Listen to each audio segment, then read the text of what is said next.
అందరికీ నమస్కారం। ఈరోజు గుంటకల్ రైల్వే డిఆర్ఎం గారిని అన్న ఎంపీ గారు అంబికా లక్ష్మీనారాయణ అన్న అదేవిధంగా గుంటకల్ సంబంధించిన రైల్వేకి సంబంధించిన అన్ని విధాలుగా మేజర్గా ధర్మవరం గేటు ఆ ధర్మవరం గేటు సంబంధించిన విషయాలకు వస్తే గత ప్రభుత్వం గత పాలకులు ఎలక్షన్ ముందు టెంకాయ కొట్టి అయిపోయింది, శాంక్షన్ అయిపోయింది, ఈ ధర్మవరం గేట్ ఎడల్పు చేస్తున్నాం అని చెప్పి భూమి పూజ చేశారు।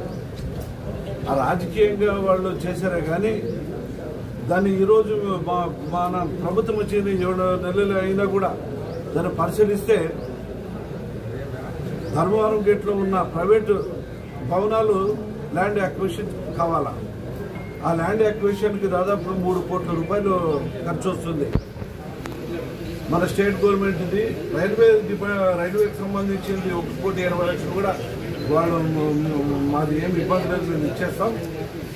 ఈ 3 కోట్లు అనేది అన్ని కూడా మేము డిఆర్ఎం గారిని అడగడం చెప్పింది।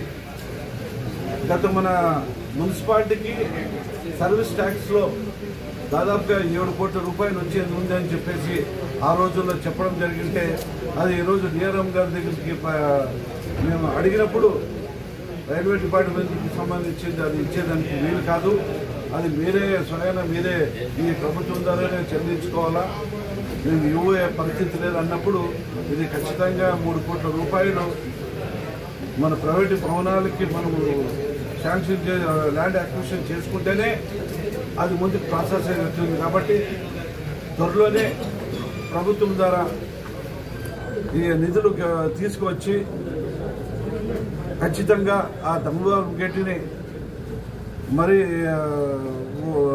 వెడల్పుగా చేసి ప్రజలకు ఇబ్బంది కలుపుకోకున్నట్లు చేసే జవాబాదారి నేను ఎంపీ మా లక్ష్మీనారాయణ తీసుకుంటూ, అదేవిధంగా కసాపురం బ్రిడ్జి కూడా ఉంది, కసాపురం బ్రిడ్జి కూడా ఎక్కడో నుంచి వచ్చిన భక్తాదులు చాలా మంది విఐపీలు కూడా రావడం జరుగుతుంది కాబట్టి అది చిన్నగా ఉంది కాబట్టి అది కూడా 5 ఫీట్ల వరకు హైట్ పెంచి అది కూడా త్వరలోనే ప్రారంభోత్సవానికి నోచుకునే పరిస్థితి ఉంది।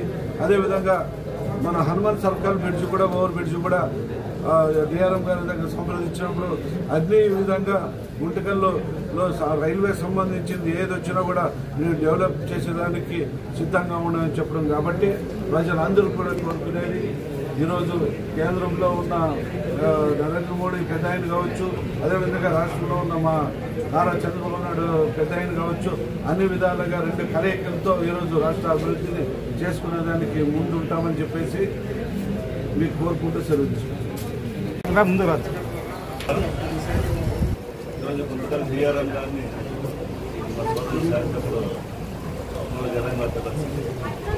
మన డివిజన్లో ఉన్నటువంటి సమస్యలు తీసుకెళ్ళి ప్రధానంగా గుంటకల్ పట్టణంలో ధర్మవరం గేటు బ్రిడ్జి దగ్గర ఉన్నటువంటి ఇన్ఫ్రాస్ట్రక్చర్ గురించి మాట్లాడి, అదేవిధంగా చాలా టైమ్స్ మనకి రావాల్సి ఉంది, ఎక్స్టెండ్ చేయాల్సి ఉంది। అదేవిధంగా గుంటకల్ పట్టణంలో అండర్ పాస్ కూడా కొన్ని అవసరం మాట్లాడి ఎందుకంటే డిపిఆర్ వాటిని శాంక్షన్ చేయడం చెప్పేసి దాంతోపాటు ఈరోజు కొత్త రైల్వే లైన్లు అంటే బైపాస్ రోడ్ వస్తుంది కాబట్టి ఆ బైపాస్ రోడ్ ఉన్నటువంటి రైతుల యొక్క భూములు కోల్పోతున్నారు కాబట్టి ఆ భూములకి సరైనటువంటి ధర ఇవ్వాలి, వాళ్ళందరికీ అనుకూలంగా అక్కడ ఏర్పాటు చేయాలి। ఆ ట్రాక్ కొత్త ట్రాక్ ఏదైతే వేస్తారో ఆ ట్రాక్ కింద రైతులు అవతల పంట పండించుకుంటున్న తీసుకురావడానికి మధ్యలో చిన్న బ్రిడ్జిలు ఏర్పాటు చేయడం అవన్నీ కూడా తప్పకుండా మేము పరిశీలన చేసి ఆ డీసీఆర్లు కూడా కొత్త బ్రిడ్జెస్ కూడా వేసారు, అది పెడతాం చెప్పేసి కూడా చెప్పండి। ఇది అనేక సమస్యలన్నీ కూడా వాళ్ళు తీసుకోవడం, కరోనా సమయంలో అనేక ట్రైన్లు మనకి ఆగిపోయినాయి, ప్యాసింజర్ రైలు కావచ్చు లేకపోతే ఎక్స్ప్రెస్ రైలు కావచ్చు, అవన్నీ తిరిగి మళ్ళీ పునః ప్రారంభించాలని చెప్పేసి వాటిని కోరడం జరిగింది। దాంతోపాటు కసాపురం ఉన్నటువంటి బ్రిడ్జి ఏదైతే ఉందో ఎక్కువ బ్రిడ్జి సపరేట్గా పక్కన ఇంకో బ్రిడ్జి వేసి హైట్ వైపు ఇచ్చేటువంటి కార్యక్రమాన్ని కూడా మేము అడగడం జరిగింది కలిసి, అది కూడా వాళ్ళు సానుకూలంగా స్పందించి వెంటనే డిపిఆర్ కూడా సిద్ధం చేసిన సిద్ధంగా ఉన్నారు। అదేవిధంగా మనకున్నటువంటి హనుమాన్ జంక్షన్ ఉన్నటువంటి రైల్వే ట్రాక్ పైన ఒక ఓవర్ బ్రిడ్జ్ ROBని ఒకటి ఏర్పాటు చేయమని చెప్పేసి దాని ప్రపోజల్ ఇచ్చామని చెప్పేసి మాట్లాడింది. అది కూడా వెంటనే గవర్నమెంట్తో మాట్లాడేసి అక్కడ ప్రపోజల్ తీసుకొస్తాం చెప్పేసి మనకి గట్టి హామీ కూడా జరిగింది. అది తోనే భావిస్తున్నాం.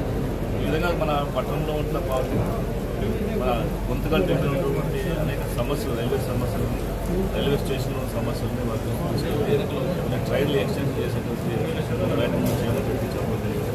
అందులో భాగంగానే నర్సాపురంలో దర్బార్కి 100 కిలోమీటర్లు ఎక్స్టెండ్ చేయమని, అదేవిధంగా బెంగళూరు నుంచి పుట్టుపట్టుకు వచ్చే ట్రైన్ ప్యాసింజర్ చెప్పండి. ఈ ట్రైన్ కూడా మళ్ళీ ఎక్స్టెండ్ చేయమని చెప్పేసి నర్సాపురంలో ఈ విధంగా అనేక ట్రైన్లు ఇంకా మనకు కావాల్సి ఉన్నాయి. కొత్త ట్రైన్ తీసుకోవాల్సిన అవసరం అవన్నీ సమగ్రంగా కలిసి చర్చించుకునే వాటన్నిటిలో సానుకూలంగా అన్నీ కూడా